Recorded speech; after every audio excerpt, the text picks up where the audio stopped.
Our hymn of the week for Saturday, February the 13th is How Great Thou Art.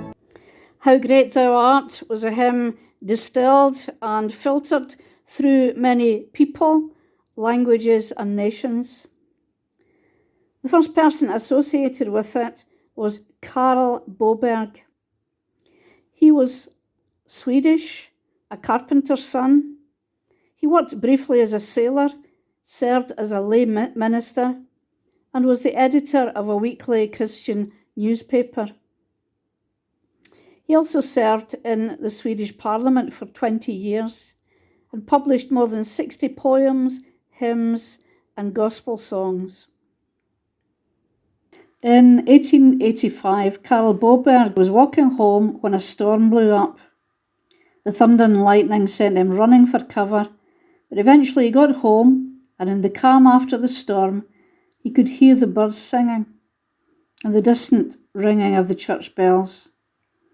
That experience inspired him to write a poem with 2 verses. After being published in a local newspaper, an unknown Swedish person put "O Stora Good" to the tune of a Swedish folk song. That was in the early 1900s. The hymn spread to Estonia, where there were quite a number of German settlers, including Manfred von Glen. He was a Christian. He came from a wealthy landowning family, had devoted his life to starting churches and Bible schools, and also compiling a hymn book of hymns in German. The family fell on hard times, and Manfred was forced to start selling parts of the estate, including the castle where he lived, but he continued his work of Christian service, which included translating non-German hymns for his hymn book, including O Stora Good. Ivan Prokhanov came from a wealthy Russian family. He gave up his career in engineering to preach the gospel and became a preacher, writer, and church leader. In 1928, he was chosen as vice president of the Baptist World Congress in Toronto. And because of the dangers to Christians in Russia, he did not return.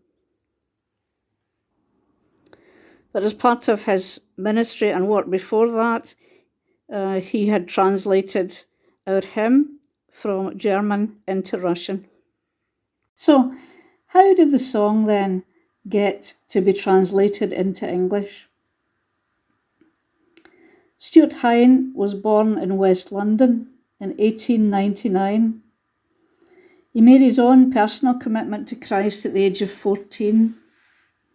He married his wife Mercy Salmon in 1923, and within a month they went to work as missionaries in Poland, where they heard the hymn and sang it often in their work. Different events in Hine's life inspired him to add to the original 2 verses. In Ukraine, Hine came across a man called Dmitri and his wife Ludmila. A Russian soldier had left a Bible behind several years earlier, and Ludmila had used it to teach herself to read. When the Hines arrived in the village and approached Dmitri's house, they heard a strange and wonderful sound. Dmitri's wife was reading from the Gospel of John about the crucifixion of Christ to a house full of guests who were in the very act of repenting, calling out to God, saying how unbelievable it was that Christ would die for their own sins, and praising him for his love and mercy. Stuart listened and wrote down the phrases he heard as the people used them, and he wove them into the 3rd verse. And when I think that God, his Son not sparing, sent him to die, I scarce can take it in. The Hines came back to the UK after the Second World War and continued their evangelistic work, but now among Polish refugees. One of the refugees told them how he'd been separated from his wife at the end of the war, and he hadn't seen her since.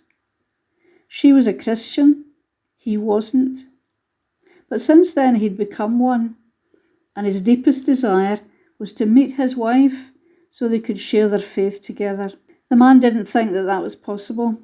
Instead, he was longing for the day when they would meet in heaven. And his story inspired Hein to write the 4th verse. When Christ shall come with shout of acclamation to take me home, what joy shall fill my heart. Round about 1949 or so, because Hein had been working away at the hymn in different ways, he gave it the title, How Great Thou Art. But in the early 1950s or thereabouts, maybe 1949 or so, I think, the Hines family went on leave to a missionary house in a town in another Ayrshire valley, the town of Newmilns. The missionary house belonged to Alec Cochran, who was an elder in the Newmilns Brethren Assembly. And this cottage was at the top of Borbray, not too far from the Newmilns Snow and Sports Complex nowadays. Hein stayed there for about 3 months, and it was then that he translated How Great Thou Art from the Russian and wrote down that 4th verse. After translating the hymn, he also set it to new music, composing the tune that we all know so well. The first time How Great Thou Art was sung was by a group of believers in the garden of a large house, Winnickland House, High Street, Newmilns. The hymn was picked up in the early 50s by Billy Graham, who said, "It turns a Christian's eyes towards God rather than upon themselves. It's such a God-honouring song." He made it his signature tune for a while, and it was sung by George Beverly Shea and broadcast as part of the New York Crusades to over 96 million people. Many secular singers have recorded it, including Elvis Presley. And today it's still the UK's #1 hymn, certainly the most chosen hymn by New Covenant families when they say farewell to their loved ones. It's one of a fairly few hymns that charts the story of God from creation through the death of Christ on the cross for our sin, to the coming again of Christ to receive us into heaven through faith in him. And I love the chorus that makes your spirit soar. Then sings my soul, my Saviour God, to thee. How great thou art.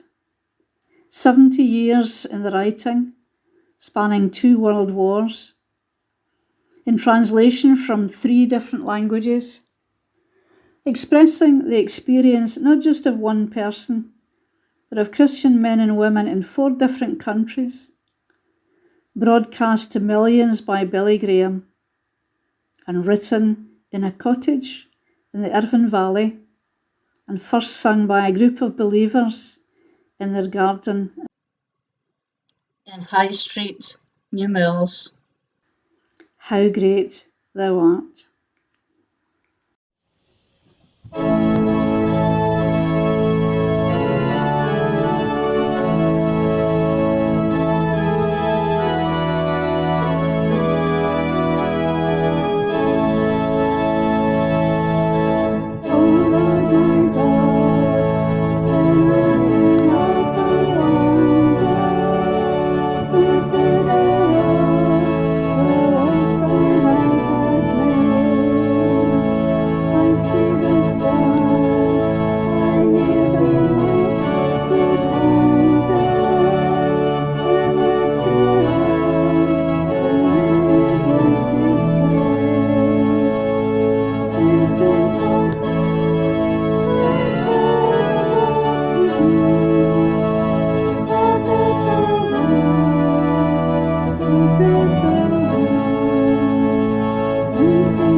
Good morning.